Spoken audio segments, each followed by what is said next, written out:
You'll go to hell if you've lived in sin, so say your prayers, 'cause here comes Grim. Hello lovelies. A human potato by the name of John Battle has done a video accusing me, amongst others, of somehow being alt-right in the tabletop gaming space. And while you shouldn't generally give these things the oxygen of publicity, I think it's important to challenge this kind of nonsense so that at least your side is out there to some degree. So I am going to reply to it, but only to the bits that directly talk about me, and I will try to keep my answers as short as possible. But what he basically engages in here is a gish gallop of nonsense, and it always takes longer to debunk something than it does to make the claim. So and some things can't be quickly and easily argued against or dismissed, so this will probably go on for quite some time. Let's get into it. It's funny, that actually reminds me of something. It's a funny story, actually. It's totally not related to any of this, don't worry, we'll wrap back around to it. But there's this fella named Grim Jim, or James Desborough. Desborough, like a borough of New York, or Loughborough in the UK. Desborough. Who is active on TTRPG YouTube. He wrote an article called In the Defense of... I don't even know if I can say this word on YouTube, and I don't really want to. It was called In Defense of Rape. Did I hide it? No, the original article is still available, but Battle, like most people, doesn't seem to have actually ever read past the title, and it was one of what was going to be a series of articles defending the use of problematic elements in storytelling. I think that In Defense of Torture one did come out, or possibly In Defense of Murder, but then there was such a brouhaha about In Defense of Rape that I never got around to doing the rest of the articles. But it's disingenuous to claim that I have somehow hidden it, or changed the title, or that it actually was what the clickbaity title said it was. No, as usual, it was a defense of free expression and free speech. That detailed his male perspective about how that is okay in games. Not a male perspective, a creator's perspective about how that is okay to use in any and all creative endeavors. That's what it was about, actually. At best, you could read it as, well, not his conversation to have, and at worst, I mean, the title kind of says it all. Of course it's my conversation to have. I'm a creator. I create video content. I create fiction. I create games. And it's not solely a female province. Men get raped.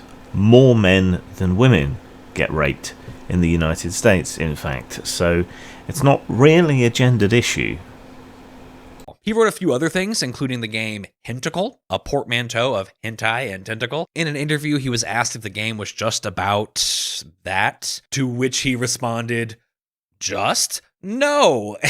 And honestly, after reading so much of this stuff, researching, that made me laugh really hard. Like, no, it's not just about that. It's also about stereotyping and fetishization. A lot of this goes on in this video. I'll make some claim about my motivations or something else, even when I've explicitly said what my motivations and inspiration were. And he even quotes directly what my inspiration and motivation was, but then ignores it and imposes his own interpretation. Anyway, pretty much all my work has a text and a subtext. Pretty much always. Like, fucking hell, James. Beyond that, though, the interview isn't funny. It highlights the kind of narrativism that the alt-right does to reposition themselves.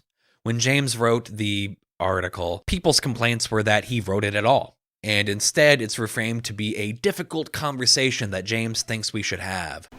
Because it's a difficult conversation which we should have, and because shutting down and censoring and excluding people whose work or other aspects intersect with these topics, excluding them doesn't actually get us anywhere or change anything or work towards any sort of compromise or mutual understanding in any way. It's not rocket surgery, really.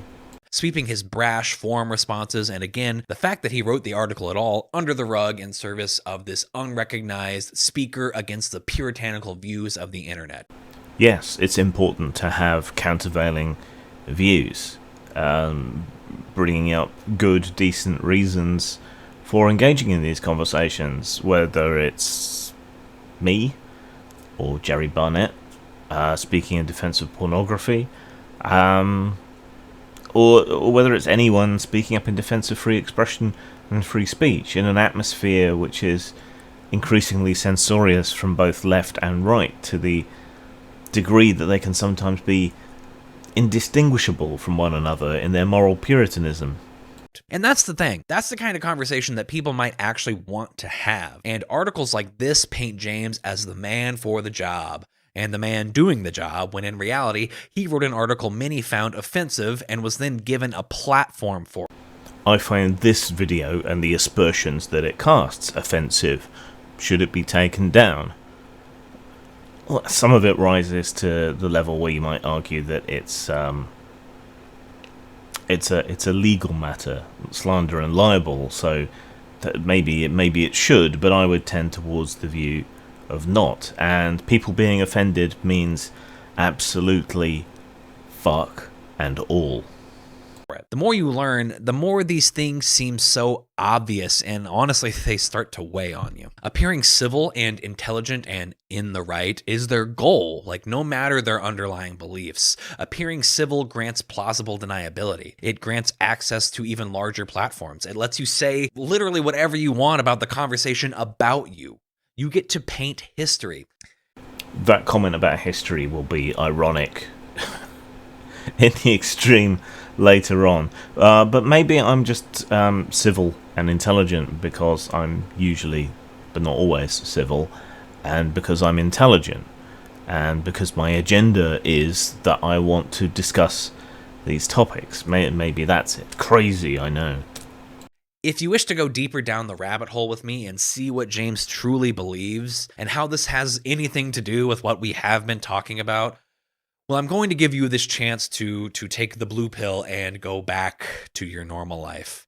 Forget about all of this. People wanted specifics, and I've given what I believe is plenty to dissuade you from interacting with these folks and the sources to educate yourself so you too can point this shit out when it happens. Note how the goal here, I mean, explicitly stated, is to stop anyone talking to any of the people mentioned in this video and not to interact with them, whereas the quickest and easiest way to find out what someone really believes is to ask them. But there is more. Look at the timeline below. Like we're halfway through right now. So either take the blue pill and wake up back in your bed believing whatever you want to believe, or take the red pill and see how deep the rabbit hole goes.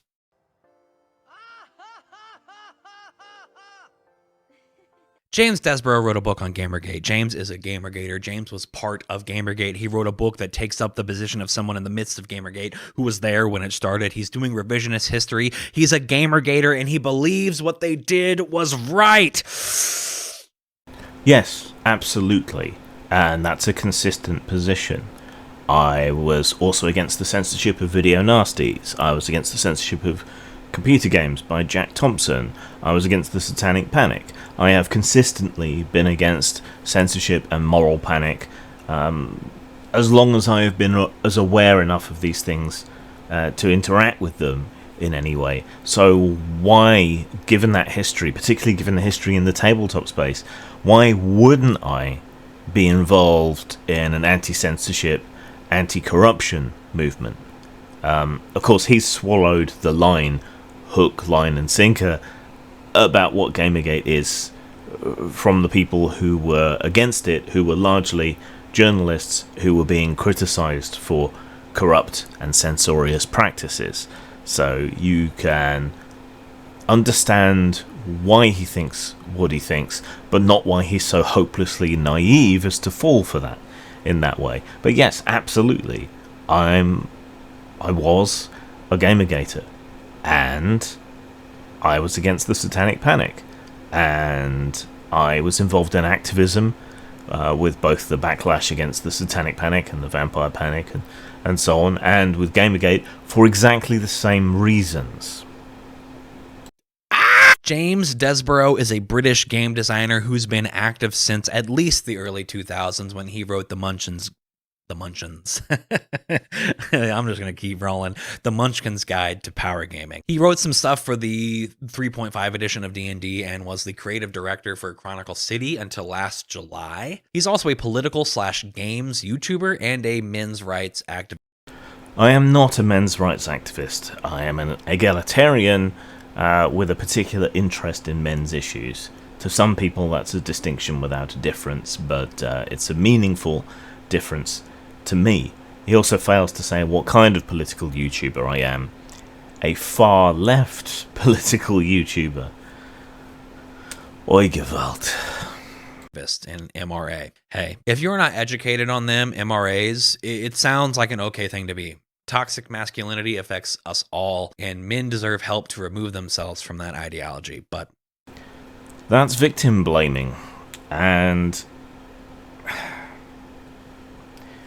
whatever the original idea of toxic masculinity was, what it is now is a slander against men in general and masculinity in general. Baby and bathwater. But no, MRAs take young men's anger towards the injustices of the world and aim them directly at women.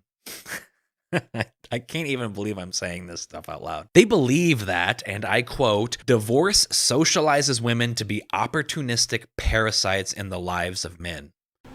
That's a singular cherry-picked quote from Mike Buchanan, who is a crank. Some of this stuff that he goes on to talk about are reasons why I don't call myself a men's human rights activist, but there are a lot of men's human rights activists who are perfectly reasonable.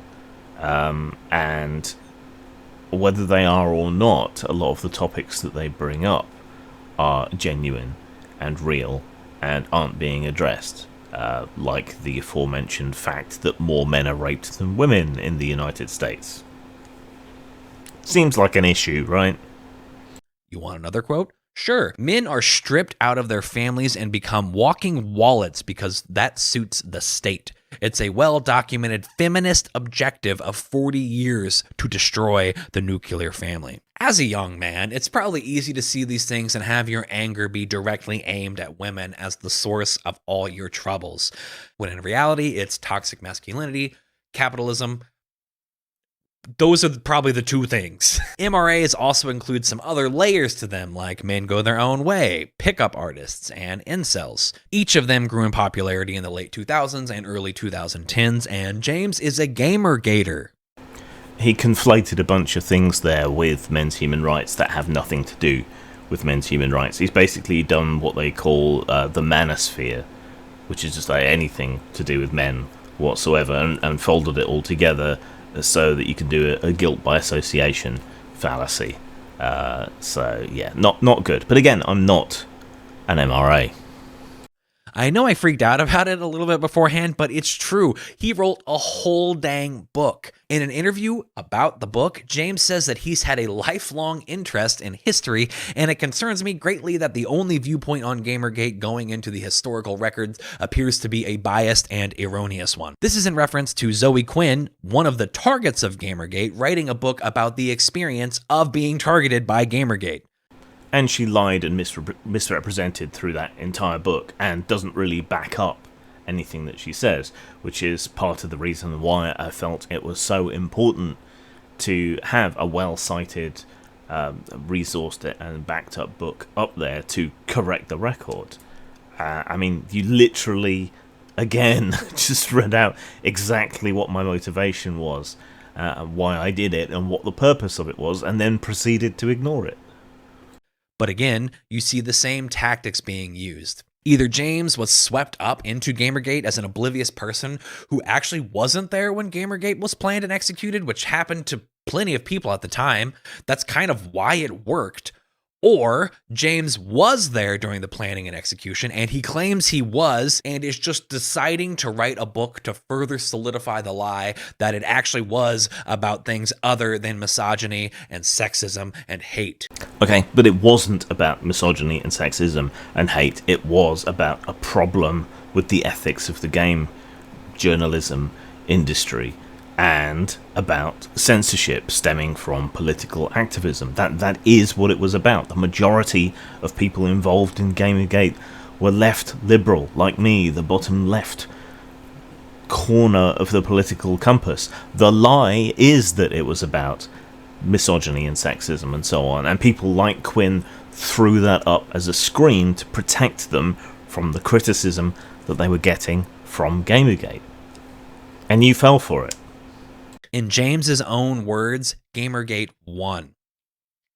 He defends his viewpoint by claiming to be a Quinn supporter, but still believes in all the bullshit about her game only gaining popularity due to tampering, nepotism, and many other things that were debunked during Gamergate. I was a Quinn supporter. As a sufferer from depression, I felt like Depression Quest, while deeply flawed, was useful to some extent in explaining to people what depression was like. He also has misrepresented what the argument against Quinn was.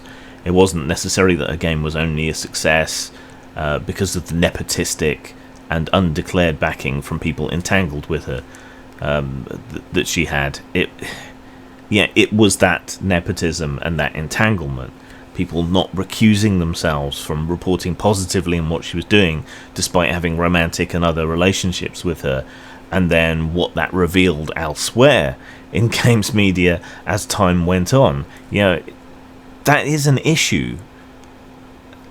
I think he would recognise that that's an issue in any other sphere, in any other circumstance. If the genders were reversed, something like that, I think he would understand then, but for some reason gives it a pass here.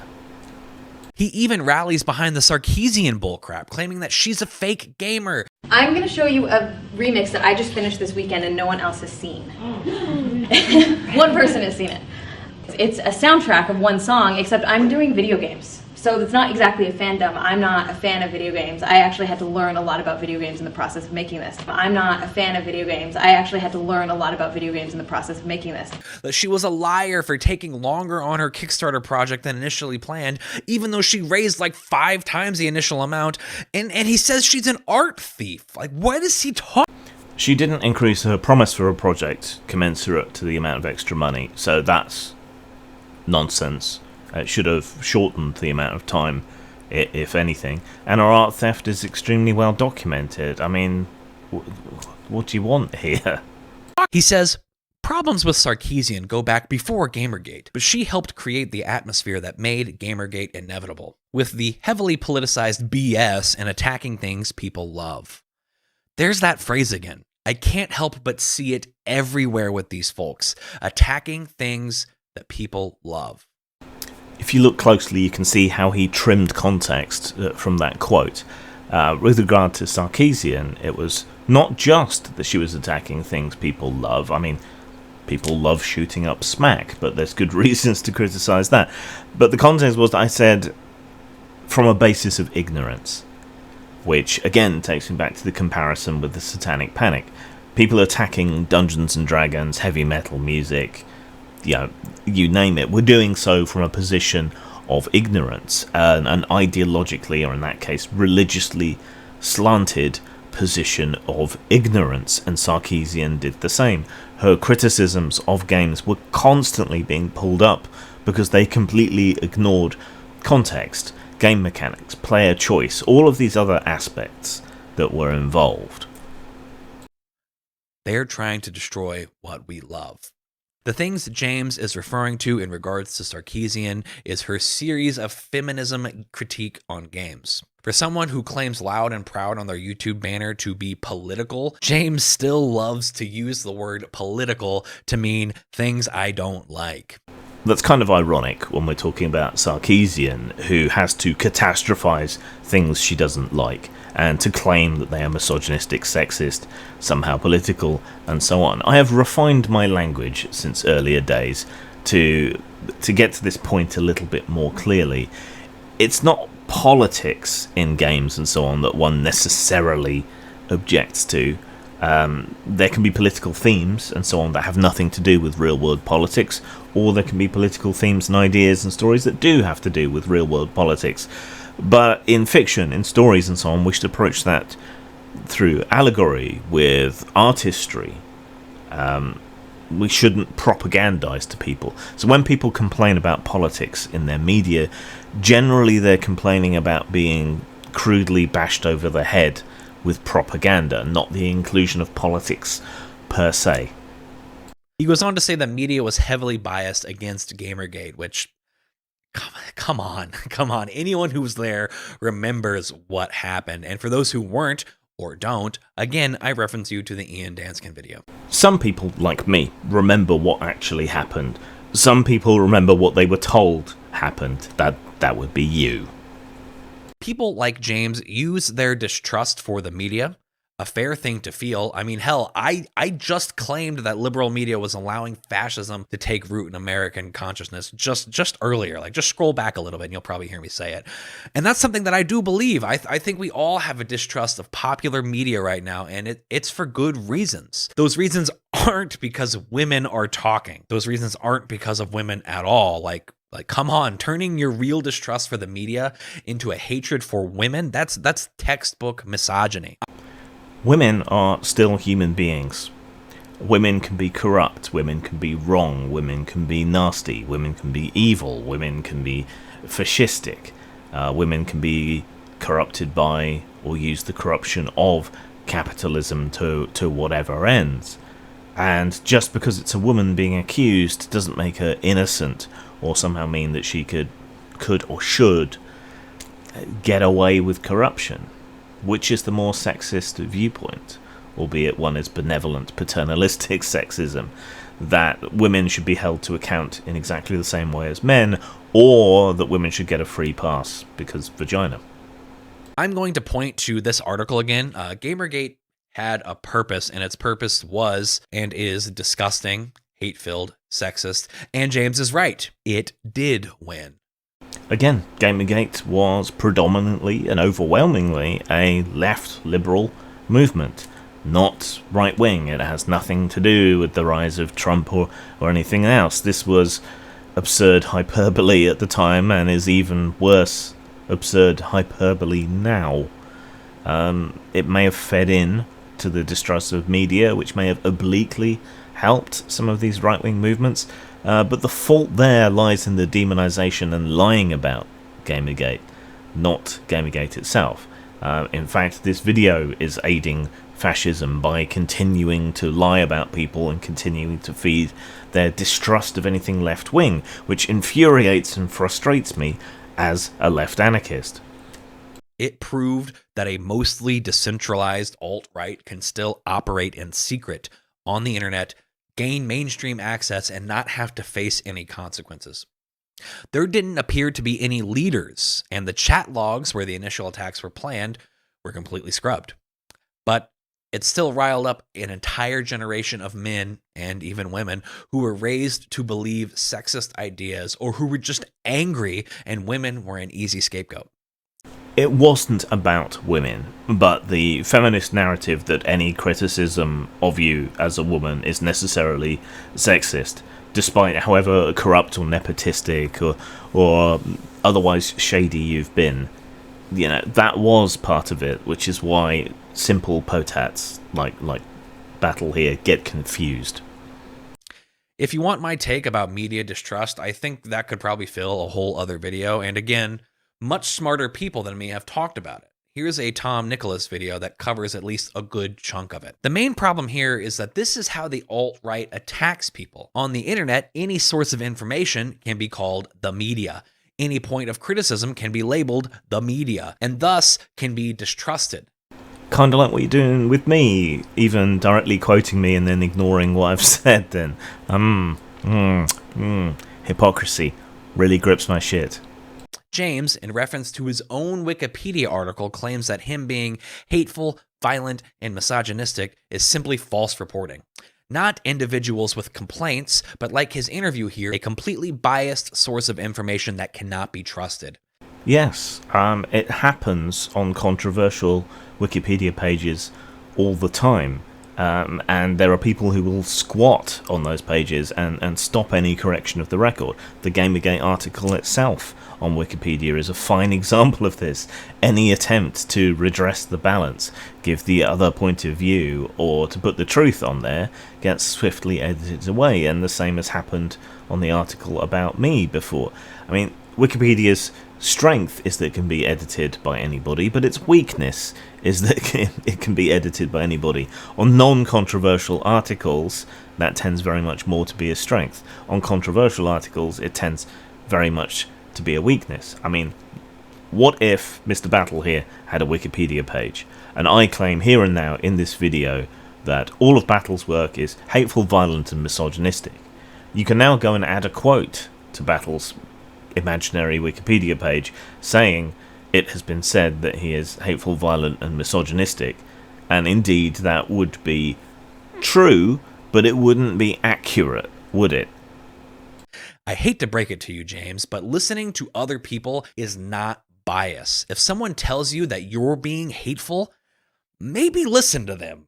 People saying bullshit, me listening to their bullshit, none of that transmutes that bullshit into truth. How is that a hard concept to grasp? If I tell you 2 + 2 = 5,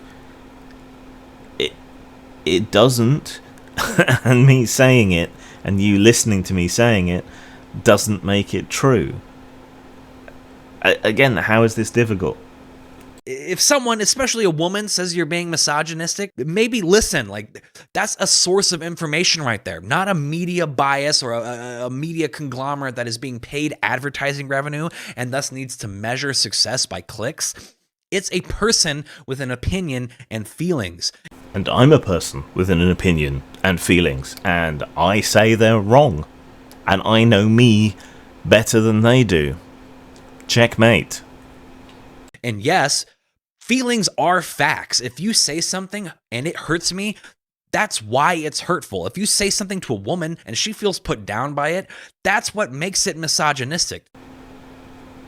No, it isn't. What makes something misogynistic is if it's rooted in an irrational hatred of women, not that a woman took umbrage with it. Are you insane? This is a problem with individuals not listening to each other. Well, that's my RDA of irony for the day, I guess. Not the media, it's you, James, that is using the media to spread false information. You are having an interview, not talking on a forum with peers. Your voice is being broadcasted, and this website chose you to spread their beliefs or to use you to farm clicks. They know you're controversial and that you'll say stuff that pisses people off. And I used them to correct the record, which is what I'm using YouTube for here now. Not that anyone who needs to see and hear this video will probably see or hear this video.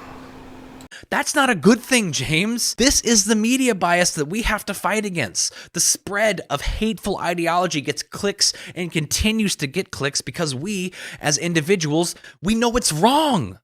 Which is precisely why I took the opportunity whenever it was given to do interviews so I could correct the record and go against that kind of hateful ideology that has chosen to attack me at all these different turns. And exactly what you're suggesting people should do. You fucking numpty. And people like you then use our arguments about the media to silence the individual, so you never have to listen to your fellow humans and learn new ways of thinking. You can stay hateful and violent and misogynistic because it gets people paid. In this video, you have said that people shouldn't talk with people like me. You have suggested that they block people like me. Rather than getting from us what we believe, what we mean, what we say, they should instead trust you, an absolutely ideologically possessed little gremlin, with no idea what I actually think or believe, who can directly quote me explaining my motivations and why I think or believe what I say, and then twist it or ignore it to continue to prosecute his own bullshit interpretation. You are in absolutely no position to criticize anybody when it comes to this at all. Fuck.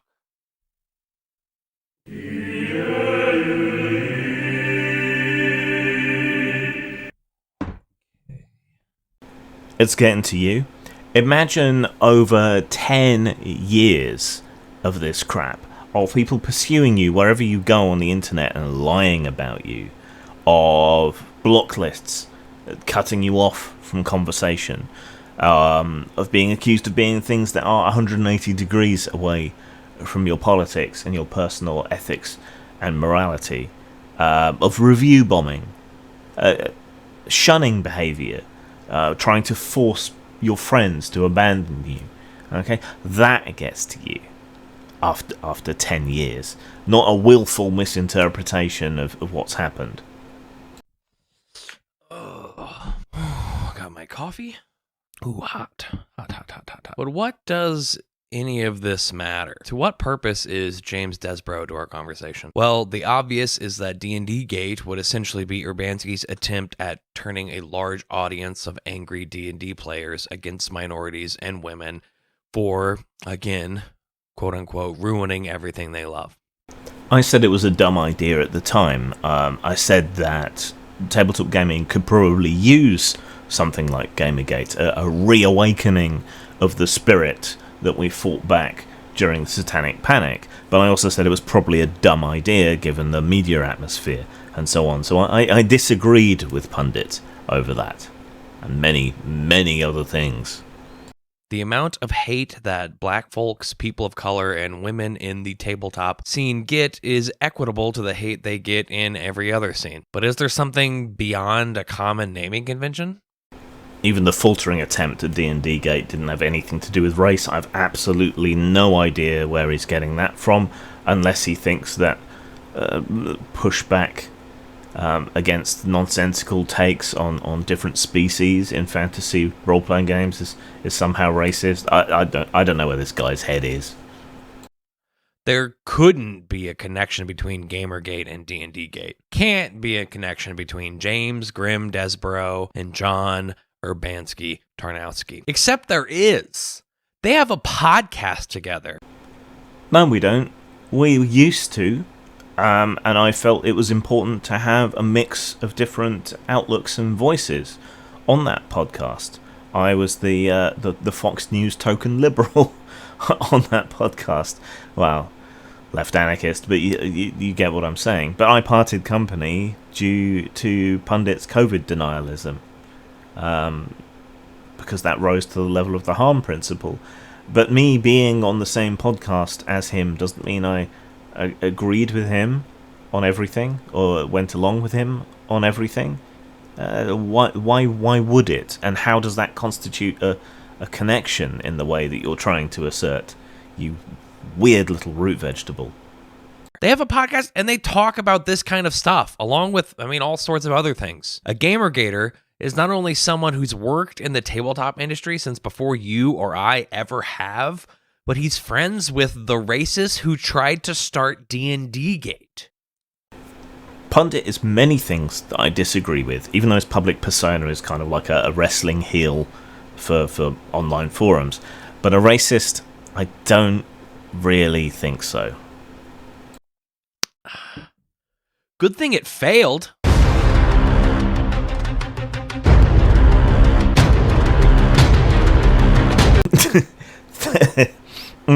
Thinking Daniel Fox wasting a bunch of money to trademark the hashtag is a win. That's that's funny. And thinking Matt Mercer has been good for D&D, that's funny. Did it lose? When I say Gamergate won, I include the pushback in other areas against censorship and control, and that would include tabletop and a vibrant, non-woke skulled indie scene and OSR is, I think, evidence of a win there, and increasing resistance to nonsense and censorship and bullshit like orcs are black people and so on. I think that's a win. I think overall media, Gamergate has been a win to an extent, not enough of an extent, I think, and increasingly later on, this wedge issue has been exploited by the right, but that doesn't mean that you can't come at this stuff from a left-wing point of view. That's about it for what it was saying about me. I've tried not to be insulting, but this thing is fucking infuriating. If someone on the opposite side of these issues wants to have a conversation, if they want to have a conversation in a field where they outnumber me, if they want to have a conversation where they want to exploit the opportunity to insult me, I'm open, right? But I want to have a discussion about this stuff, because this is all absolute and complete bollocks. There is no truth to this. I mean, he was pretty much wrong on everything to do with me in this video, despite quoting me, contradicting him.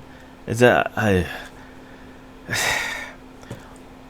am a left-wing anarchist. My position is generally one of greater freedom. I have constantly, throughout my life, campaigned against censorship and corruption and related issues. It's just this time the censorship and corruption has come from people who are supposedly in my tribe, which is heartbreaking. I have been hounded for 10 years by people engaging in cult-like behaviour, censorship, lying, slander, libel. You know, it gets to you over that period a lot more than some random troll on the internet. And this is bollocks. How you can think someone who is a left anarchist and attacking this stuff from a principled left-wing point of view, how you can get that confused with Nazism and the alt-right, I really have no idea. But my door is open to explain it to you, except I don't think you want to know the truth. Do you? Zang. Much digital ink and blood has been spilt talking about diversity representation in tabletop gaming, and in every other field of geek and nerd endeavour. Usually these conversations are extremely combative, and they tend to end poorly for everyone involved. I've been involved in these debates and discussions myself, to my detriment, the position I hold being that free expression and the vision of the author or creator should trump any and all other concerns, including diversity, representation, and so on. To my mind, the answer is for people to create according to their own conscience, not to be condemned out of hand, or for their motivations to be presumed, and for diversity of ideas to be the benchmark. I want a world in which Varg Vikernes and Olivia Hill can both make and sell the games that they want, and where I can ignore both of them. That said, I cannot help but be drawn to controversial topics. That is where the interesting conflicts and stories lie, and there are few topics so controversial as the treatment of minorities within media. Here we arrive at a nexus point, a conflict point, between realism, expectation, demands for representation, demands for free expression, historical revisionism, magic, science fiction, truth, is, and ought. That makes it interesting. But the battle lines of identitarian politics, liberalism, conservatism, the regressive left and cultural libertarianism also make it an area fraught with difficulty and willful misunderstandings. There are no good, or at least no satisfactory, answers to a lot of these questions. Perhaps there are just multiple approaches, each of which will annoy some group or other. What's true in all circumstances, however, is that these controversial topics are interesting, fascinating and important in terms of world, character and scenario building, whatever your particular stance may be. This booklet intends to examine these issues in and of themselves, outside of the current state of controversy, and to ask, rather, how we might better simulate the plight of minority groups, understand them within the context of fictional worlds, make allowances for player characters who might seek to buck those societal trends, or to allow characters through their actions to affect social change within the game worlds. Available at post-mort.com and drive-thru RPG.